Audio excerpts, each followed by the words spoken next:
sua vida. Romanos 8,18. Abre aí.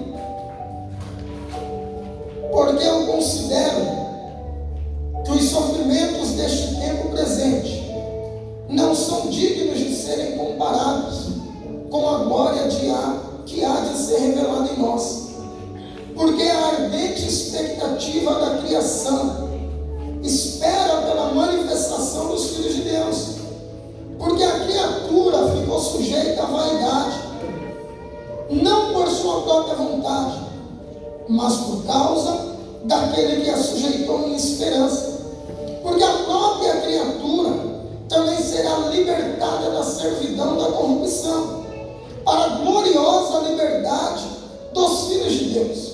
Porque nós sabemos que toda a criação geme e do mesmo som ou modo sofre igual a quem tem dores de parto até agora.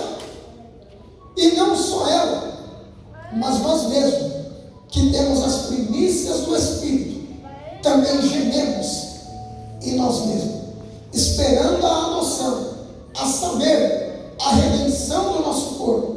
Porque somos salvos pela esperança, mas a esperança que se vê não é esperança.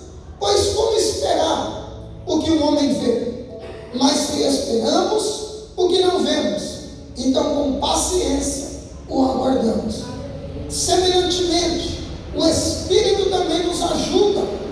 Sim, nos ajuda nas nossas fraquezas, porque não sabemos como devemos orar. E por isso, o próprio Espírito Santo intercede por nós, com gemidos que não podem ser proferidos. Podemos assentar. O carro despertou lá. Amém, queridos? Olha que a palavra de Deus vai nos trazer. Se for, pega a chave que eu tenho na bolsa ou aí na gaveta. Se for, moço. Põe no telão aí, que está de carro novo, prisma tal, placa tal, comparecendo estacionamento. Então não é daqui não. Amados, olha o que a palavra de Deus vai dizer. Quando o apóstolo Paulo está doutrinando a igreja de Roma, é bem verdade que era uma igreja nova e gentílica, ou seja, de pessoas que não eram judeus e que não sabiam os costumes e a exigência de servir a Deus. Haja vista que um judeu, desde pequeno, ele é ensinado nos preceitos do Senhor. Em Israel, por exemplo, Bíblia é matéria de escola. Então toda criança em Israel é um princípio, pois é um país que tem uma crença em um único Deus.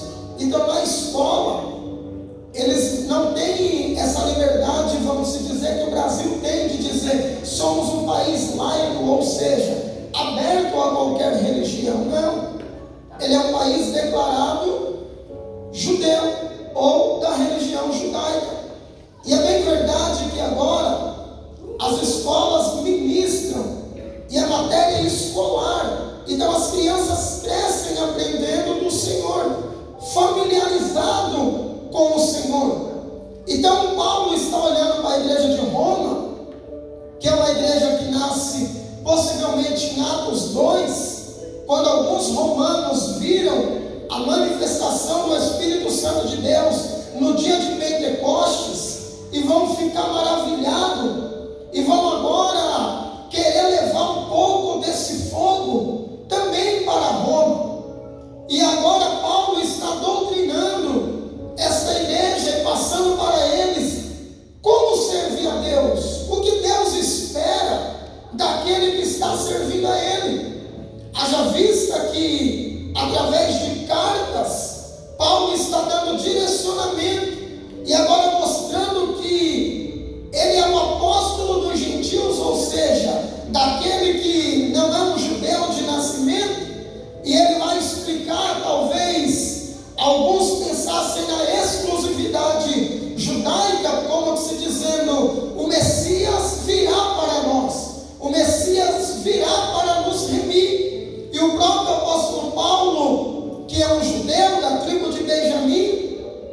porém possui nacionalidade romana, adquirida por direito. Então ele vai agora ter livre acesso à igreja de Roma e também ser bem recebido pelos seus compatriotas. Embora alguns vão tê-lo como um traidor, pois outrora ele perseguia a igreja e matava quem se declarasse seguidor de Jesus. E agora ele já não mais persegue, mas propaga o Cristo que um dia ele perseguiu. Então alguns vão olhar para ele dizendo: esse cara é um traidor, ele traiu a nossa crença e agora se juntou àqueles rebeldes que professam a Jesus. Então Paulo está usando, quem sabe, da sua influência, do seu grau de reconhecimento, por ser um fariseu, um homem muito letrado, e ele vai falar de uma expectativa. Esse texto aqui seria muito bom expô-lo de forma de uma ministração onde não expositiva, mas textual, porém é muito pouco tempo, se é assim que posso colocar, errando o português, então é muito pouco. Então eu tenho pouco tempo e não conseguirei expor de maneira textual, mas expondo de uma forma geral para você entender e receber a revelação dessa palavra. Ele vai começar a trazer um paralelo, pois as pessoas começam a questioná-lo o porquê então, se Jesus é o tal Salvador, porque alguns que o servem acabam padecendo e sofrendo? Por que alguns que servem a Deus acabam tendo as mesmas consequências de quem não serve?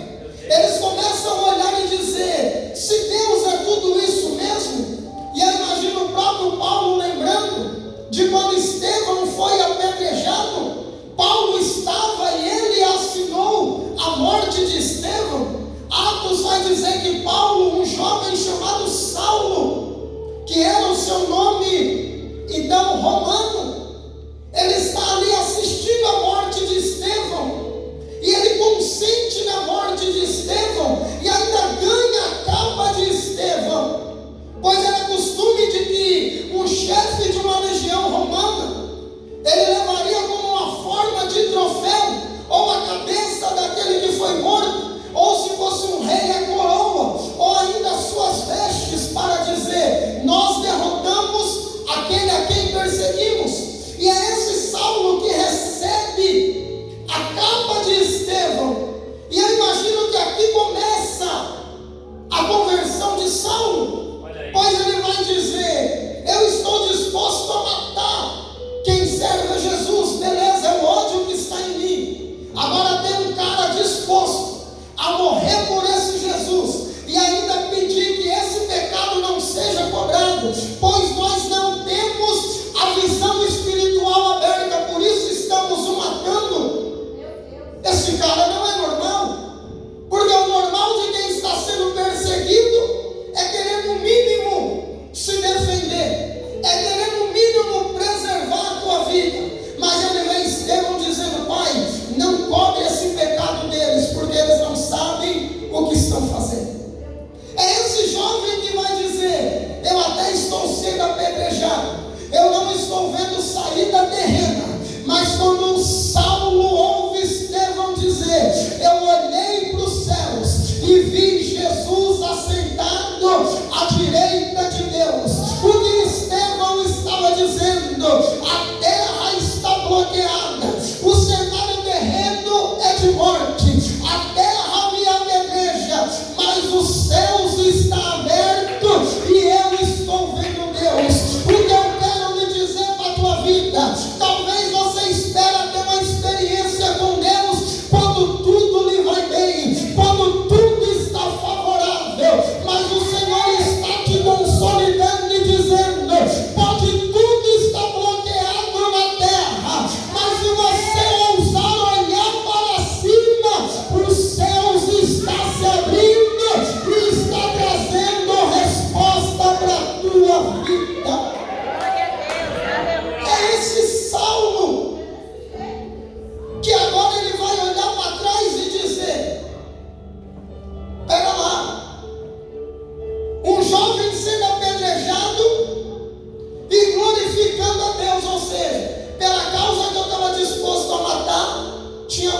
doido disposto a morrer. Ele vai escrever aos Romanos e vai dizer: olha, nós não estamos presos ao tempo, porque o nosso Deus é atemporal. O que é algo atemporal? Algo que não está preso a tempo, algo que não está preso ou não tem limitação de tempo e de espaço. Nós temos uma cronologia humana, só que o apóstolo Pedro, na carta dele, vai dizer: não vos entristeçais como aqueles que dizem, mas Jesus está demorando para vir, mas o Salvador de vocês nunca vem, porque para Deus um dia são como 1000 anos, e 1000 anos são como um dia. O que é essa palavra para a tua vida? Talvez o teu problema você não vê expectativa para se resolver, mas Jesus está dizendo: se eu falar, haja; se eu falar, efatá; se eu falar, já. Acontece algo que demoraria muito tempo. O homem surdo e mudo chega até Jesus e ele diz: efatá, abra-te. Na mesma hora o homem começa a falar e começa a ouvir. Jesus está lhe dizendo: eu não estou demorando, eu estou te preparando para suportar o peso da minha glória. Olha que terrível! Nós temos mania de nos prender ao momento, porque pensa, o tempo para nós é subjetivo. Se eu te perguntar, um mês é muito tempo? Depende de fazer o quê? Um mês trabalhando demora, agora um mês de férias passa voando. Uma noite, um dia de lazer demora. Você já está falando: meu Deus, amanhã já é segunda, eu nem vi o domingo. Agora, algumas horas na fila de um hospital enfermo demora. Então nós estamos presos ao tempo, o nosso Deus não. E aí por isso Paulo vai dizer: olha, eu considero que o sofrimento deste tempo presente. Então ele está reconhecendo que nesta vida teremos sofrimento. Diga comigo: sofrimento. Ninguém quer ter, mas teremos. E por que nós não queremos ter? Porque às vezes a nossa carnalidade, a nossa humanidade nos prende ao mundo a qual vivemos. A gente sofre e pensa: meu Deus, será que o Senhor me fez para sofrer? Será que só comigo acontece isso? Mais de 7 milhões de pessoas no mundo. O pombo vem e faz caca de quem? De tu. Fala: meu Deus. Algum antepassado meu gritou: solta Barrabás, só pode. E eu estou pagando. A gente se coloca como o único sofredor e acha que Deus nos esqueceu. Só que olha que coisa linda. Se você entender que se o seu Deus não está preso ao tempo,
foi, não reservou, vai ficar em pé, mas a minha está reservada.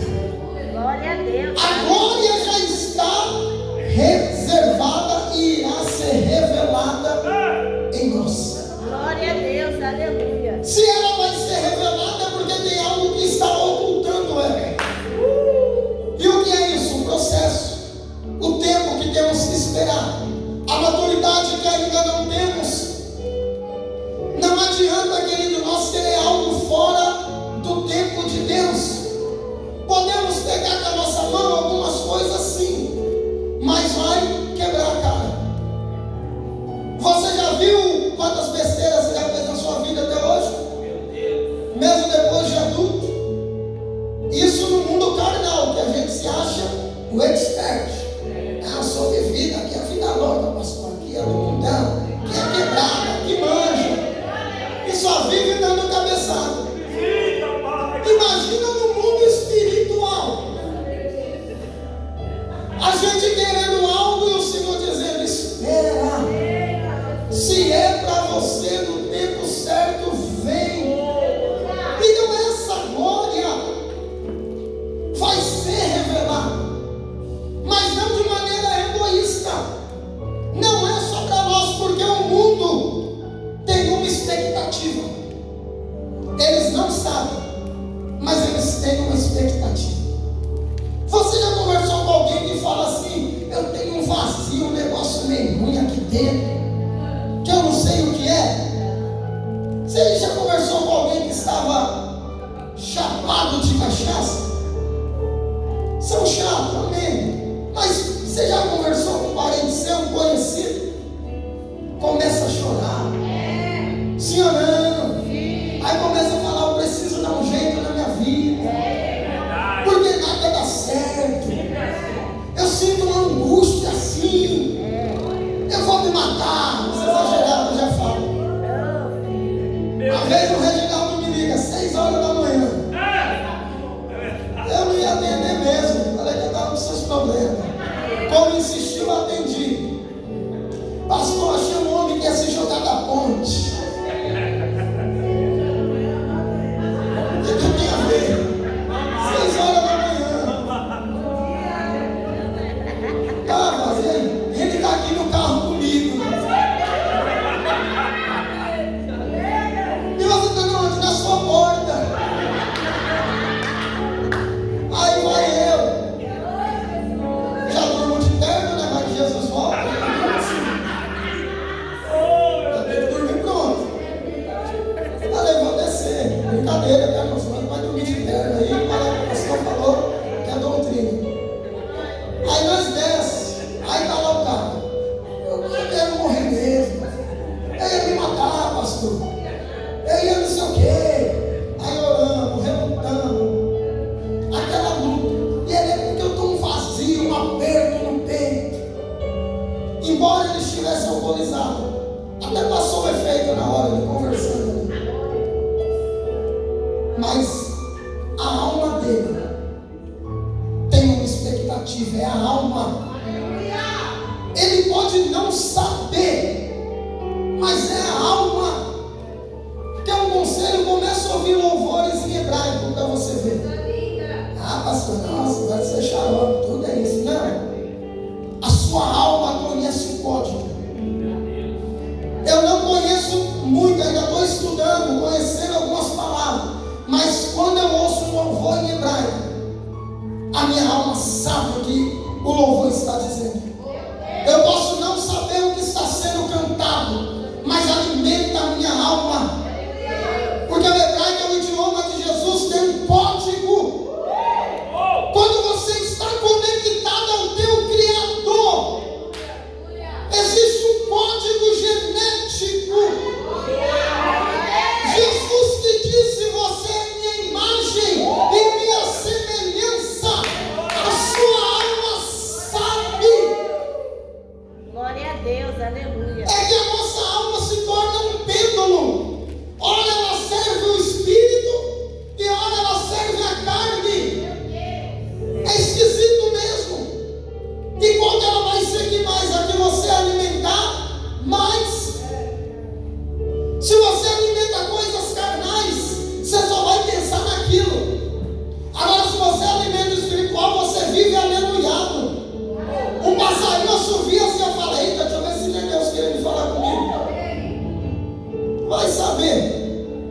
Bíblia diz: tudo que tem fôlego louve,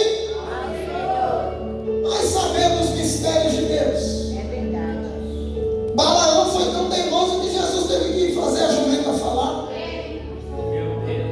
Porque quando a gente perde a sensibilidade espiritual, a gente deixa de perceber os sinais. Só que a nossa alma entenda isso.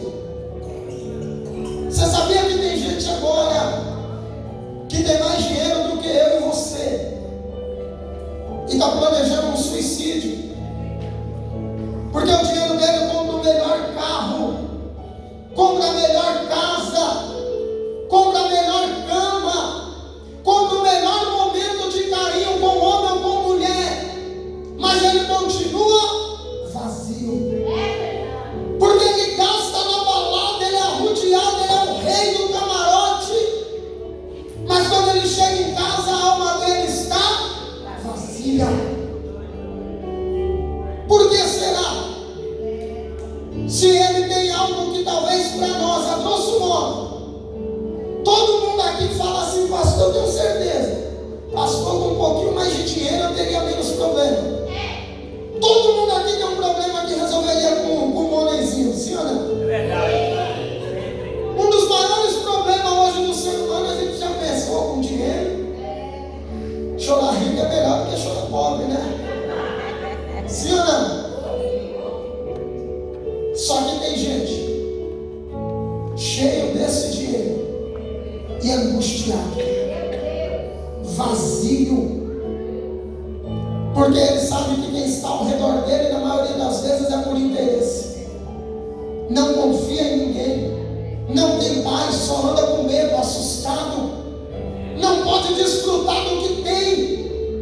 Está cheio de artistas por aí, queridos, pessoas de dinheiro, e você dizendo: a vida de fulano é perfeita, o cara é bonito, o cara tem dinheiro, o cara tem um bom casamento. Você que pensa, muitos sustentam de aparência para manter a pose.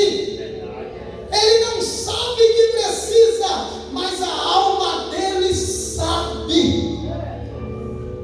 Só que ela está cheia de coisas do mundo demais para ele entender que o vazio do coração dele é do tamanho de Jesus. Só Jesus pode preencher. Glória a Deus, aleluia. Você lembra quando Deus fez Adão do barro? Fez um boneco lá. E aí Deus então soprou o seu espírito, e ele se tornou alma vivente. Ali ele teve vida. A alma foi alimentada pelo sopro divino. Paulo está dizendo: olha como a sabedoria de Deus, que até hoje isso embanana nós, que isso daqui você pode ministrar uma semana só nisso que tem assunto. Paulo já está tendo a presciência e dizendo: uma ardente expectativa. Sabe aquela expectativa ardente? Sabe aquele negócio incontrolável? Eu estou até com medo, falei: meu Deus, será que esse ano que o Senhor me recolhe está acontecendo tanta coisa boa? Não é possível que eu passei tanta luta para na hora da coisa boa vai eu conhecer e eu vou subir. Não, né? Em nome de Jesus, usufrui muito ainda. Mas sabe aquela expectativa? Falam: meu Deus, será que isso é verdade? Eu só não peço para me beliscar, porque vai ter alguém que vai falar: deixa eu, pastor. Mas eu estou com uma expectativa ardente, não pela estrutura, mas por aquilo que Deus vai fazer e colocar dentro da estrutura. Eu estou com uma expectativa ardente, que Deus está nos levando para um lugar que tem pessoas sedentas, pessoas precisando, pessoas esperando a nossa chegada, para dizer: chegou o que faltava para mudar a minha vida. Paulo está dizendo: essa expectativa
pior, não quer nada sério com Deus. É porque a carne dele está sendo mais alimentada. E a alma dele vai ir para lá. Mas ele tem uma expectativa. Quando você verdadeiramente revela Deus na tua vida, perto de você as pessoas se comportam até diferente com o estrangeiro. Se aprontava, tenta diminuir. Se falava palavras que não deve, tenta se policiar. Olha o que Paulo está dizendo, queridos. A ardente expectativa da criação espera a manifestação dos filhos de Deus. Diga para o teu irmão, tem gente te esperando. No teu trabalho tem gente te esperando. Na tua faculdade tem gente te esperando. Na tua vizinhança, pastor, mas são tudo atribulados, você também era, tá? Você só está bonitinho hoje, arrumadinho, cheirosinho. Em outros tempos, essa hora você já está tropicando, ou o cachorro lambendo a boca nas esquinas. Domingão desse, quente que nem foi, você já ia estar dando aleluia à toa para qualquer um que passasse. É que hoje você está bonitinho, restaurado, arrumadinho. Eu enchi a cara, irmãos, eu bebia todas. E eu sabia que eu tinha um chamado. E eu falava para minha esposa, um dia eu vou pregar a palavra.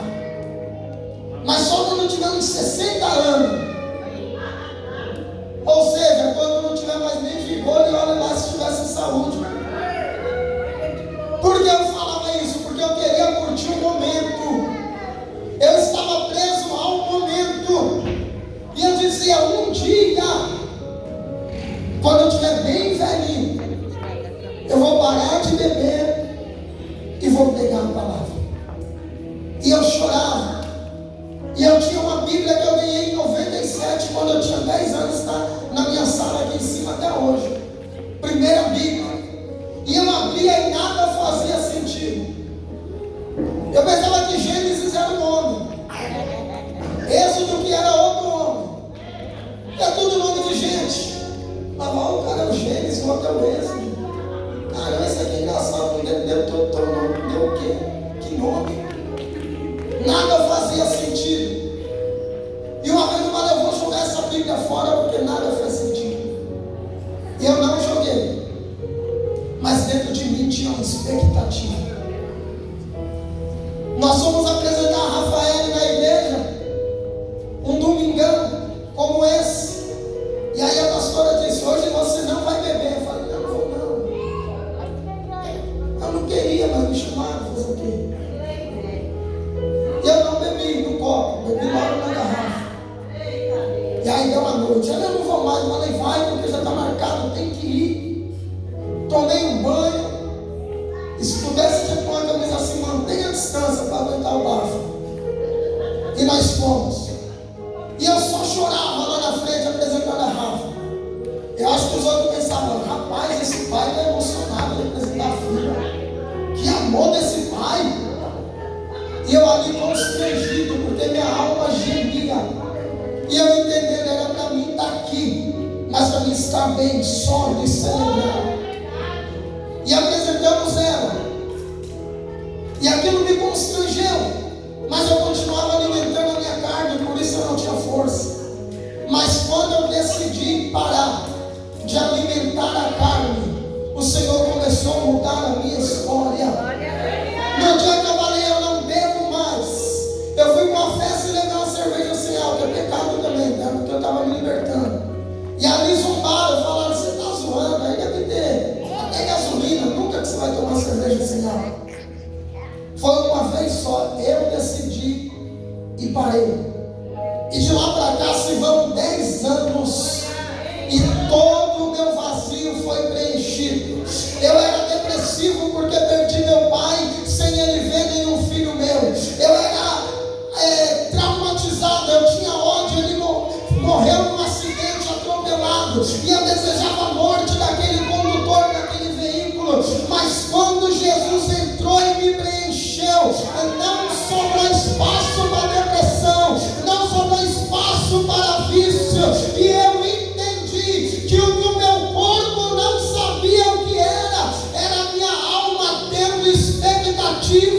pela manifestação dos filhos de Deus. Era a minha alma dizendo: tomara que alguém me leve para a igreja, tomara que alguém me convide. Sabe o que eu quero lhe dizer? Aquele teu vizinho atribulado só está esperando o convite, só está esperando você falar de Jesus para ele. Glória a Deus, aleluia. Paulo vai dizer, eu vou terminar. Olha o 22. Nós sabemos que toda a criação geme e unissono, isso quer dizer de som parecido, e com um som parecido de dores de parto. Quem aqui é mãe sabe das dores de parto. Olha o que Paulo está dizendo, que toda a criação está sentindo essa dor. Quando a mulher está para ter um filho, ela tem as dores de parto. Sim ou não? Deve ser mais ou menos. A mulher é meio exagerada, né? A mulher que tem 5, 6, não dose. Parece tanto. Sim ou não? E as nossas avós, que ela mesmo fazia o parto, a parteira fazia em casa. A mulher de hoje em dia está meia boca. Minha mãe fez um parto dela mesma.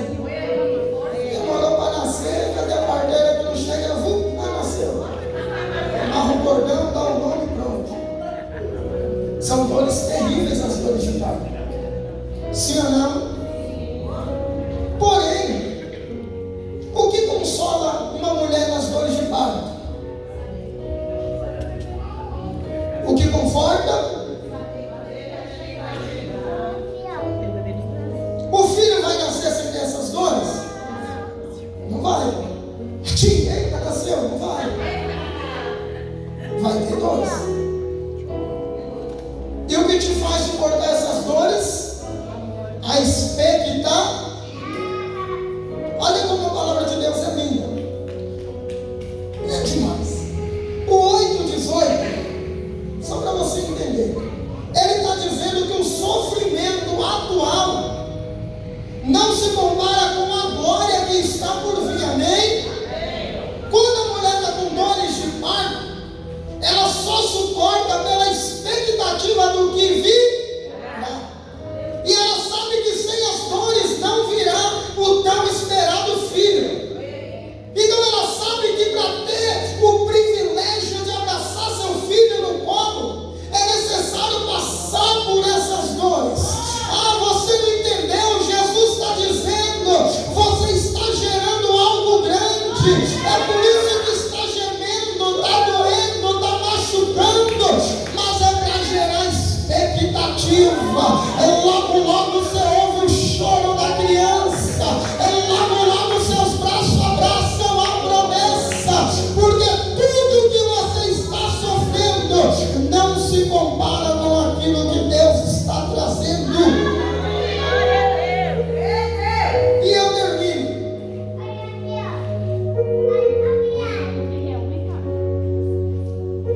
E o que são essas dores de parto que nós como igreja temos que ter? Temos que gerar Cristo em alguém, querido. Nós somos muitos desistentes. Nós temos que aprender com os testemunhos de Jeová isso aqui. É uma seita, tá? Eu sei. Tudo que eles falam não tem nada de contexto bíblico. Só que eles se dedicam dentro da doutrina deles e eles vão ter conteúdo, é lógico. Se você é um cristão que só abre a Bíblia no domingo, nem converse com um, porque senão você vai ser convertido à seita deles. Eles vão ter conteúdo para te convencer. Porém, sabemos que não é fundamentado em Cristo. Mas o que temos que aprender com eles? Você marca com ele, vou te atender 6 horas da manhã. Pensando, o cara não vai vir 6 horas da manhã. Das 5 para as 6 ele está lá no teu portão. E ele está quase falando, eu sei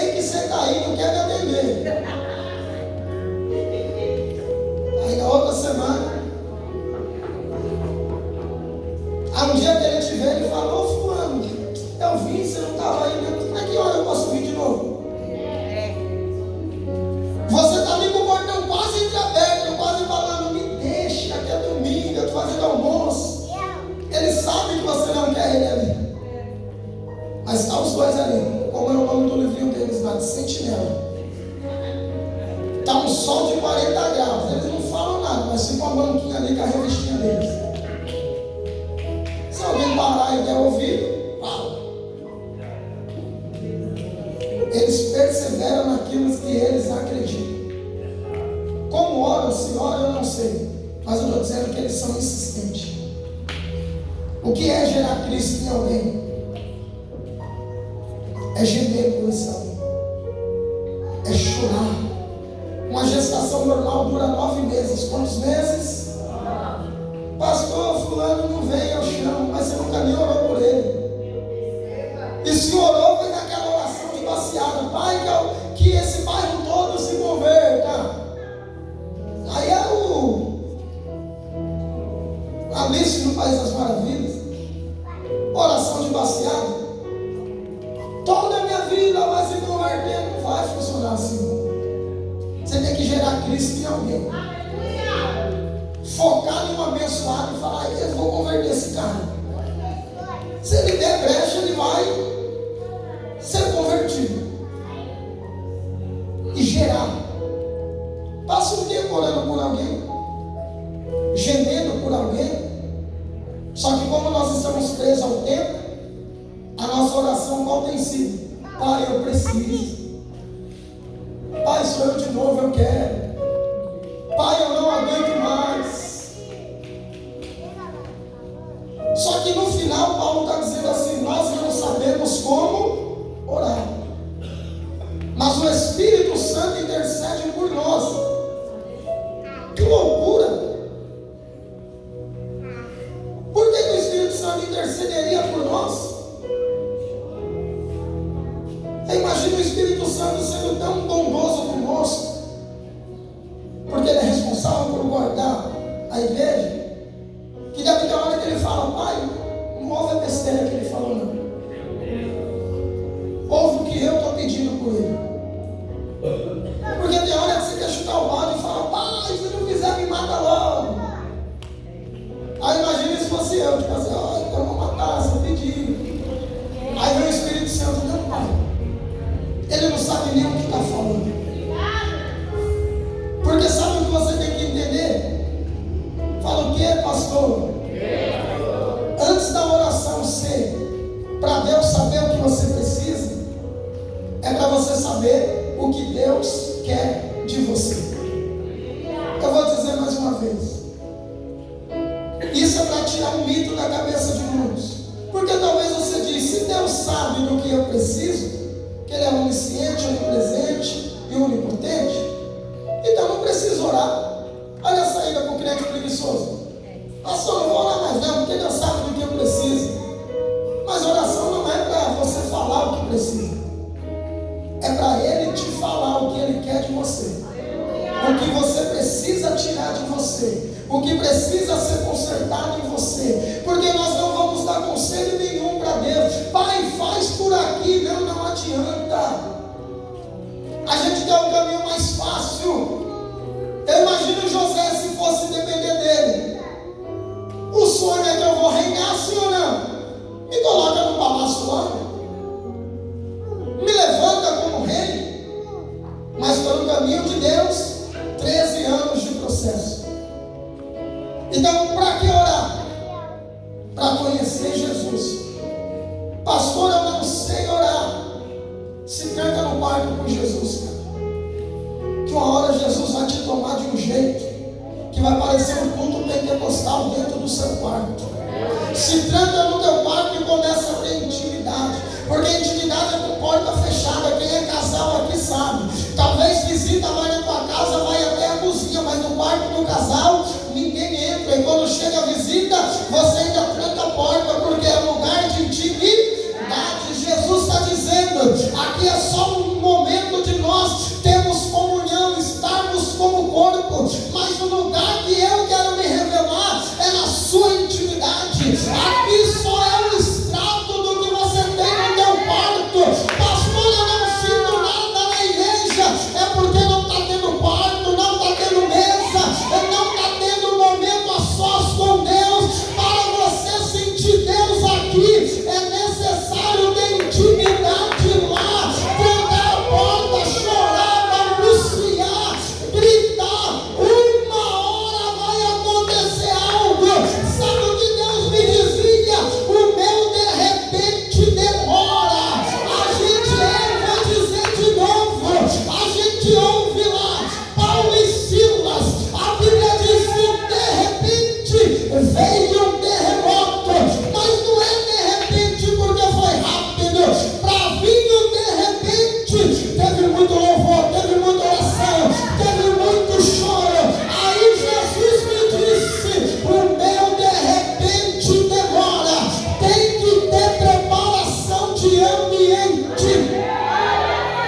Deus me deu a revelação, olha. Aí, de repente a porta se abriu. De repente o milagre veio. E Jesus pegando batinho para intimidade. E você, caramba, minha vida não melhora, viu? Deixa eu ver mais um TikTok para animar meu dia.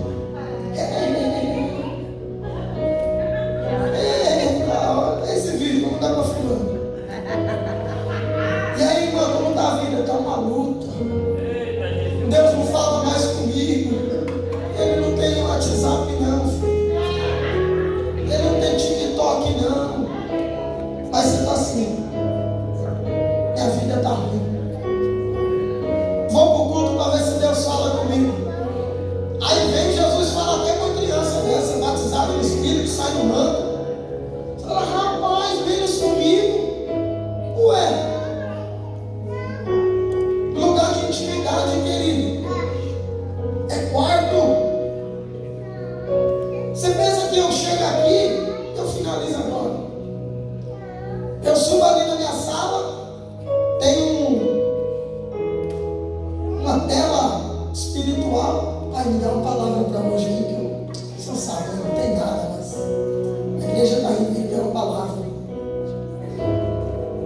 Filhão, tem que ter quarto. Tem que se trancar lá e alguém pensar, fulano está dormindo. Tem hora que eu estou lá no meu quarto, eu ouço o pastor falando com alguém, o pastor acha que está dormindo. Pensa, bobeira. Estou na minha intimidade. E para ter intimidade leva tempo. Tem gente esperando por você.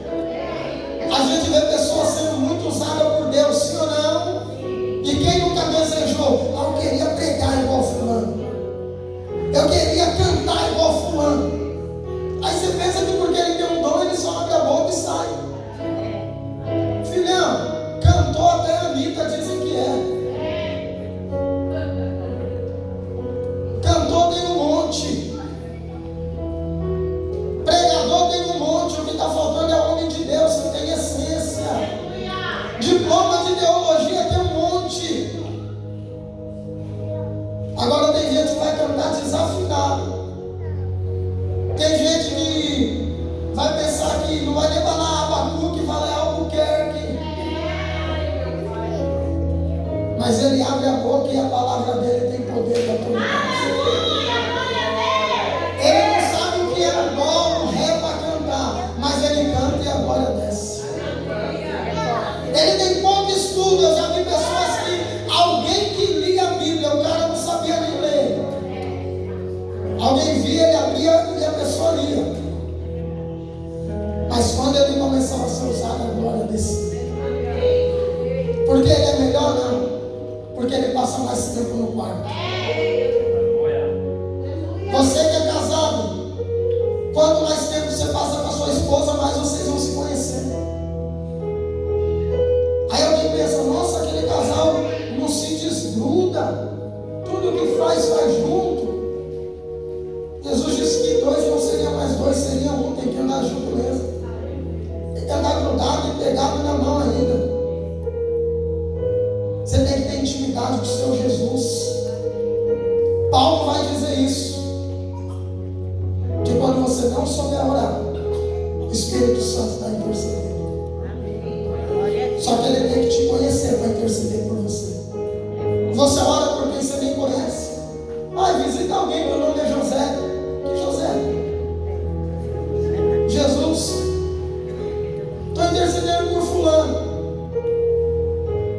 Falando de intimidade. Conhecer Jesus, conhece. Sabe quantos fios de cabelo você tem na cabeça? Amém? Imagina Jesus, tipo, quem é esse aí que você está intercedendo? Faz tempo que eu não vejo ele. Então é gerar Cristo em alguém, queridos. Só a igreja tem esse poder de gerar. Lembra de Jesus para Nicodemos? É necessário nascer?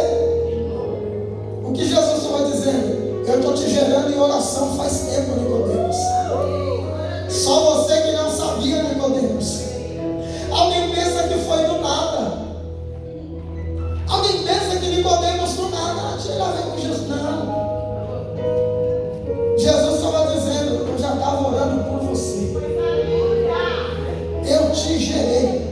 agora você vai nascer de novo.